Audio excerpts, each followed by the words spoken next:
dan buruknya infrastruktur kota, ia datang membawa harapan baru bagi Bantaeng. Di tangannya, kabupaten terkecil di Provinsi Sulawesi Selatan ini dibangun menjadi daerah yang patut diperhitungkan. Mengawali karir sebagai akademisi, pengusaha sukses ini banting setir. Nurdin maju sebagai calon bupati usai dilamar oleh 3.000 warganya. Siapakah sosok Nurdin Abdullah sebenarnya? Berikut penelusuran Fanimu untuk Anda.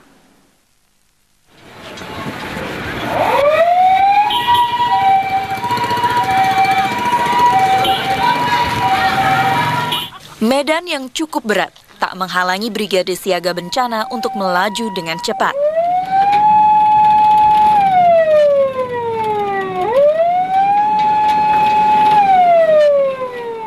Warga menyebutnya UGD berjalan karena bisa melakukan tindakan pertolongan pertama pada korban. Terobosan layanan kesehatan ini dimiliki warga Kabupaten Bantaeng, Sulawesi Selatan. Di mana? Berapa bulan nih? 7. Ya. Dokter, ini kan harus sedia 24 jam ya. Berarti siap sedia ditelepon oleh warga dong? Ya. Di sini sistemnya BSB ini kita dibagi 3 shift. Kalau untuk dokter, 2 shift untuk perawat, 2 shift juga untuk driver. Jadi kita kalau dokter itu dibagi per 8 jam. Perawat 12 jam, supir juga 12 jam. Jadi memang tidak ada istilahnya jeda kosong, tidak ada pelayanan.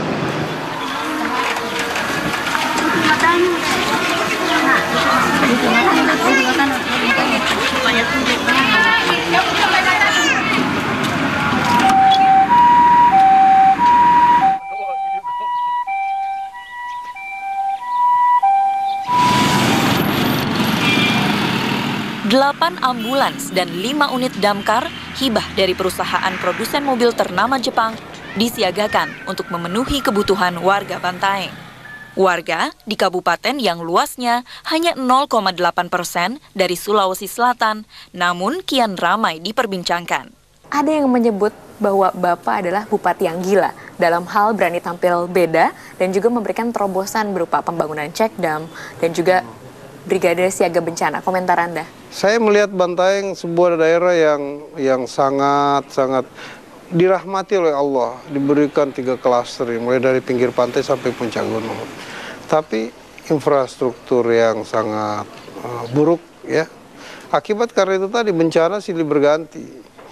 Banjir 2 bulan setiap tahun itu 2-3 kali kan. Pasar itu tenggelam, itu kan menyengsarakan. Terus pantai harusnya menjadi sebuah wilayah yang membuat kenyamanan ya. Menjadi bupati di Kabupaten Bantaeng bukanlah hal yang dicita-citakan Nurdin Abdullah. Ia memutuskan maju sebagai calon bupati 2008 silam usai didatangi 3.000 warga Bantaeng yang minangnya untuk menjadi kepala daerah. Bapak kan lahir di Parepare, bukan besar di Bantaeng, lalu kuliah di Makassar hingga akhirnya ke Jepang. Lalu Bapak siapa hingga akhirnya dicalonkan oleh warga Bantaeng untuk menjadi bupati selama 2 periode ini? Saya sebenarnya kaget juga awalnya ya. Saya pikir ini siapa ya yang masukin. Ternyata memang masyarakat sudah menggadang-gadang saya. Itu sejak 5 tahun sebelum saya terpilih. Setiap pagi, Nurdin membuka sesi curhat dengan warga untuk bertukar cerita. Kate kayunya kayu apa? Biasa.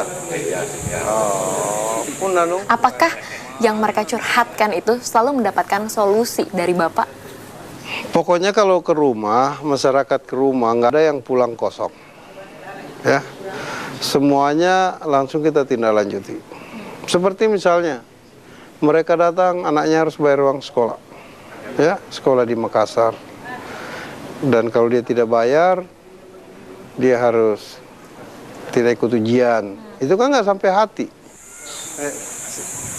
Oke ya. Baik. Dukungan penuh diberikan oleh sang istri, Listianti Fahrudin. Meski awalnya, keluarga menentang keras Nurdin menjadi bupati. Bagaimana respon Ibu pertama kali ketika Bapak memohon izin untuk mencalonkan diri sebagai Bupati Bantaeng? Waduh, saya agak takut ya waktu itu. Saya sampai berteriak, "Papa jangan, saya tidak mau Papa jadi bupati." Anak-anak juga tidak mau. Menentang ya Bu ya? Iya, pada menentang. Akhirnya Bapak bilang, "Iya deh Ma, kita jangan, kasihan masyarakat Bantaeng. Kita ke sana lah jalan-jalan dulu, kita lihat." Saya melihat itu mata masyarakat, itu yang tidak bisa saya berbohong pada diri saya juga. Karena mereka, harapan masyarakat sama Bapak itu besar sekali. Tangan dingin Nurdin mampu membawa Bantaeng lolos dari daftar daerah tertinggal di Sulsel tahun 2010. Nah, seperti misalnya, saya bangun Pantai Seruni. Kita bangunkan kios-kios. Saya terus terang ada beberapa pantai yang saya bangun itu. Setiap hari kami datang ke situ. Apa saja, biar tidak lapar, saya datang ke situ. Panggil ini. Sekedar untuk merangsang dia bahwa makanannya itu laku. Dari omset 20.000 sehari, sekarang bisa 1,5 juta, 3 juta sehari. Coba, itu pun saya bebasin retribusi. Sekarang mereka udah ngomong, "Pak, kok kita belum ditarik retribusi?" Sejumlah penghargaan lokal, nasional, dan internasional pun telah diraihnya, termasuk Kepala Daerah dengan Inovasi Terbaik versi Indonesia Government Award. Begitu banyak yang harus dibenahi di Bantaeng pada awalnya. Apa yang menjadi skala prioritas Bapak? Yang pertama adalah skala prioritas saya adalah ini bencana banjir setiap tahun. Itu skala prioritas. Berikutnya adalah bagaimana memperbaiki kehidupan ekonomi mereka. Ya, 74% masyarakat Bantaeng hidup di sektor pertanian. Ya, apa yang menyebabkan mereka miskin? Ya, itu tadi, mereka menanam, dia harus nyari modal kan. Hadirkan bibit pada saat dibutuhkan, hadirkan pupuk pada saat dibutuhkan, air. Ya, tapi setelah saya ada program membangun bak-bak di mana-mana, akhirnya kan terinstalasi ke semua kebun-kebun. Pertanian memang salah satu bidang yang mendapatkan perhatian terbesar dari Nurdin. Sebagian petani bahkan didiklat secara khusus di Batu Malang dan Ciwidey, Jawa Barat untuk budidaya buah stroberi dan apel. Sebenarnya ini adalah salah satu usaha yang sesungguhnya tidak perlu marketing. Ada nggak yang tunda makan? Tidak ada kan? Meski demikian, belum semua petani merasakan manfaat inovasi Nurdin. Seperti yang dialami seorang petani bawang, Ibu Surih. Ibu, ini kan musim kemarau. Iya. Kekeringan nggak untuk bawang Ibu? Iya, kekeringan. Jadi itu ruhu jambar dia basah tuh. Nggak dikasih air. Begitu mi benih gini hasilnya tuh. Karena itu airnya nggak ada. Yang ditampung di bak-bak penampungan nggak nyampe sini? Nggak nyampe. Kalau nggak dapat hujan, ngambil airnya di mana berarti? Naik motor pergi ambil di mana itu ada di situ ambil, begitu saja. Di gunung? Iya, begitu. Mana? Sini kita duduk sebentar ya, ngobrol-ngobrol.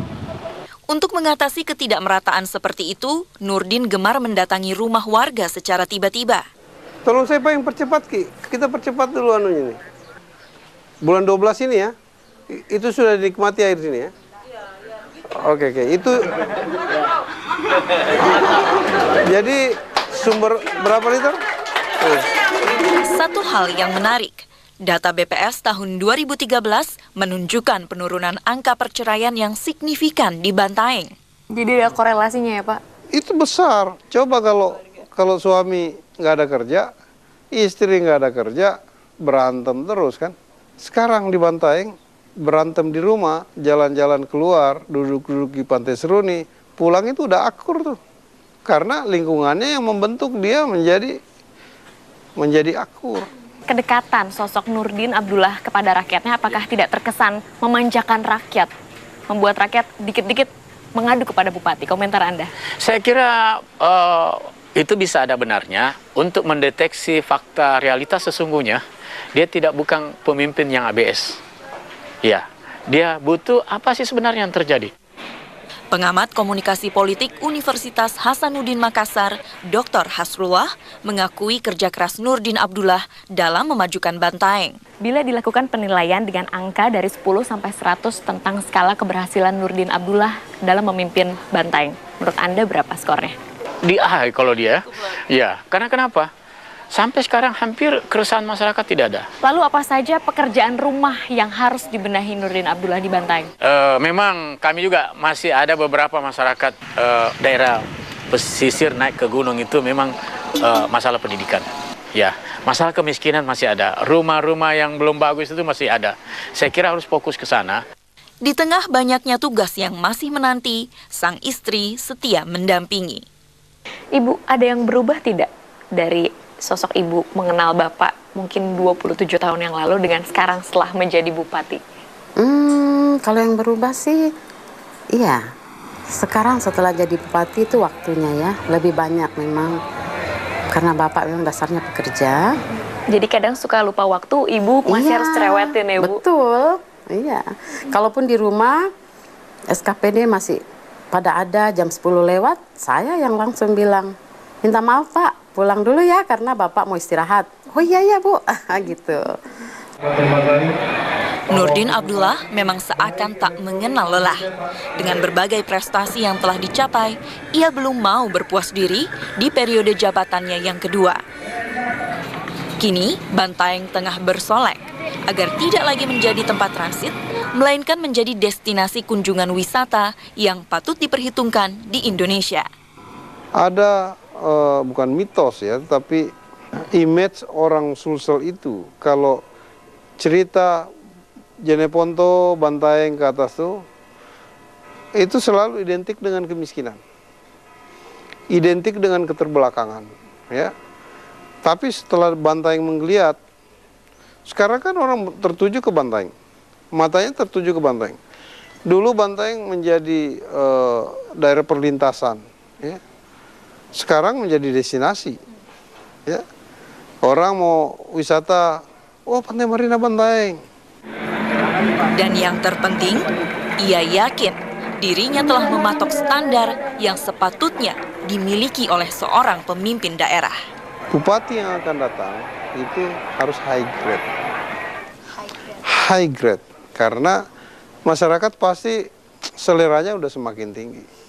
Apalagi kalau track record-nya mereka sudah tahu, wow jangan hancur Bantaeng kalau itu, kan?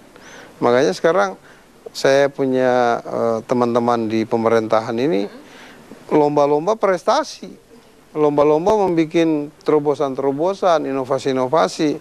Ya masyarakat akan menilainya nanti kan. Usai sudah 360 kali ini, kita jumpa lagi pekan depan di jam yang sama. Saya Putra Nababan, terima kasih dan sampai jumpa.